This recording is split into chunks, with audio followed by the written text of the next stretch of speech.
Everyone, welcome to Plants and Politics. So I have an update on the unemployment situation in the country, and it's not good. We're moving in the wrong direction. First-time filings for unemployment increased by 53,000 in the past week. So for the week ending October 10th, 2020, 898,000 Americans filed for traditional unemployment benefits for the first time. We're now back to almost a million in traditional filings, but as you're going to hear, we're well over that in total. And once again, the previous week's figures were revised upward by another 5,000. So every week they do this. Every week it seems like, oh, it's not as bad, and then they revise it upward. So the one and only bit of good news came from first-time filings for those who don't qualify for traditional unemployment. And I've mentioned them in previous weeks, such as self-employed, gig workers, independent contractors, and so forth. In this benefit category, known as the pandemic unemployment assistance, there was a decrease of 91,000. So first-time filings totaled 372,891. Still not great, almost 400,000 people still. And considering the total number of U.S. citizens who filed for unemployment last week remained at close to 1.3 million. So when you combine those, it's unreal. This is absolutely untenable.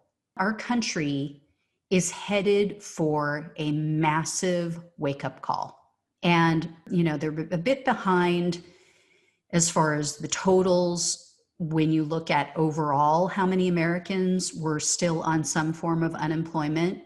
So last month is the most recent numbers that we have. So the week ending September 26th, as of that date, over 25 million Americans remained on some form of unemployment. And remember, these figures don't take into account the number of people who want a job but have for some reason or the other taken themselves out of the workforce and are not factored into the unemployment stats. So people who are considered to be out of the workforce, and I've mentioned this before, are people who just aren't looking. They want a job, but for some reason they're just not looking. They haven't looked in the last 4 weeks. So according to the Labor Department, as of September, the people who have just abandoned their employment search was 7.2 million additional Americans. And on top of that, these figures don't reflect the number of people who are working part-time, even though they'd prefer and need full-time employment. The Labor Department reported that 6.3 million additional Americans fell into this category as of September. So if you add these figures together, this paints a terrifying picture.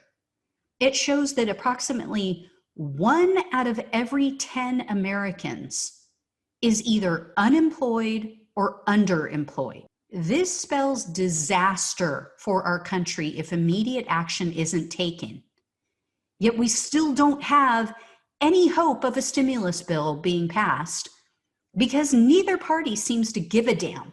They seem to be completely unaware of the real-life suffering going on in this country. It's all a goddamn political game to them. And with few exceptions, I am disgusted by both parties. Over the past week, we've seen Trump go from announcing that he's shutting down all stimulus negotiations. He ordered his people, he's done. Then, after he realized that he committed a huge error, and this could be fatal to his campaign, then he starts tweeting that he wants individual bills passed and go big or go home. So the White House proceeds to push out a $1.8 trillion plan. And right off the bat, Pelosi and Senate Republicans say, nope, we're not going to do it. We're not going to take it. I mean, I guess it's nice to know that bipartisanship still exists, right?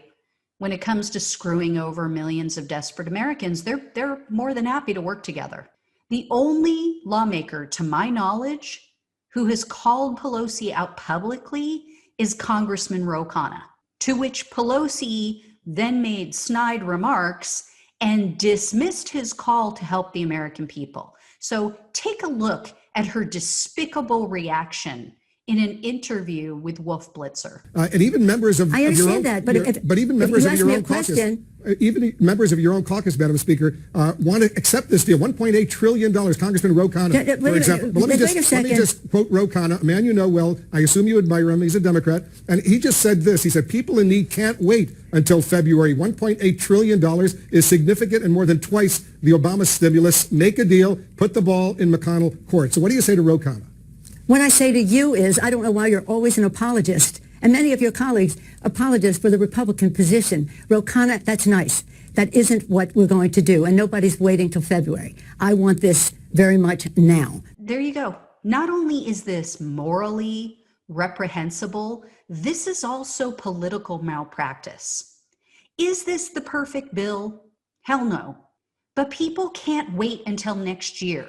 If Trump loses, and we have him in office for another 2.5 months during a lame duck session between the time that he loses and Biden takes office, nothing is going to happen. Trump doesn't give a damn. He has proven that over and over again. He's not going to do anything to help make the Democrats look better. That means that people are going to be almost a year into this pandemic, and more businesses will have permanently shut down by then. Beyond that, beyond just the moral question of just doing the right thing and helping people, let's look at it from a purely political, selfish standpoint for Democrats. Republicans have already said they will not, under any circumstances, approve funding for state and local governments. They won't increase unemployment benefits. They are not going to vote on this bill. They're sticking with their pull yourself up by the bootstraps mentality. They're sticking with their trickle-down economics BS that has never worked. So why not allow them to be the bad guys? Why not approve this bill in the House? Kick it to the Senate, where the Republicans hold the majority and are most likely going to kill it. And that's even if Mitch McConnell even bothers to bring it up for a vote. He's already signaled, he's already said no. He has no interest in putting this bill through. So more than likely, it's not even going to come up for a vote. Then you can blame it on the Republicans. What in God's name is Pelosi thinking? This is just more proof that she needs to retire. This is just one of the many reasons I can't stand Pelosi. And if you're in her district, I beg you, please vote for her challenger next month. Shahid Buttar is a true progressive. He's not beholden to corporate interests, as Pelosi has always been. He will fight for we the people because he takes no corporate PAC money. He'll fight for health care. Not just for those who can afford it, he'll fight for it for everyone. He'll fight for a living wage and the Green New Deal. He won't just throw on a freaking kente cloth and expect to be patted on the back.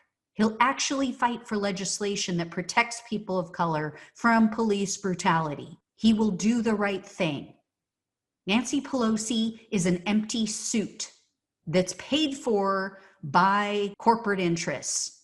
She doesn't care that everything around her is burning. People don't have enough to eat. You know why she doesn't care? Because her $25,000 freezer is filled with designer chocolate ice cream. It's almost like she doesn't even know that it's happening. It's so disgusting. Anyway, guys, enough for my rant. Sorry I don't have better news for you again today. I'm hoping somebody's going to wake up. I hope more progressives will step up, stand with Ro Khanna, and put pressure on her, because Pelosi isn't going to change her mind. She's not going to do anything different until there is enough pressure. So make phone calls, pressure her, send emails, if especially if you're in her district, but anywhere in the country. And even if you're not, reach out to your representative, tell them to put pressure on her.